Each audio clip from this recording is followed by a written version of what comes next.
নমস্কার, আমি পাপিয়া রায়।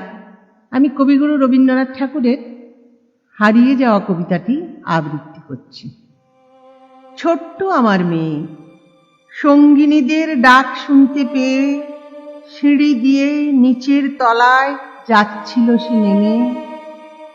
অন্ধকারে ভয়ে ভয়ে থেমে থেমে হাতে ছিল প্রদীপখানি, আঁচল দিয়ে আড়াল করে চলছিল সাবধানী। আমি ছিলাম ছাতে, তারায় ভরা চৈত্র মাসের রাতে। হঠাৎ মেয়ের কান্না শুনে উঠে দেখতে গেলেন ছুটে। সিঁড়ির মধ্যে যেতে যেতে প্রদীপটা তার নিভে গেছে বাতাসেতে।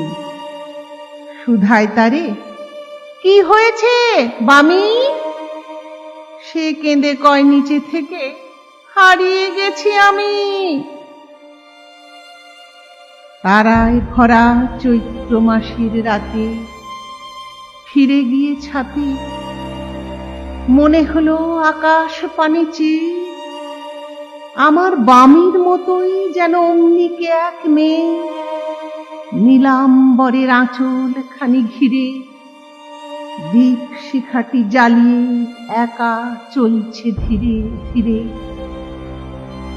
নিত্য যদি আলো যদি হঠাৎ যেত থামি, আকাশে ভরে উঠত কেঁদে, হারিয়ে গেছি আমি।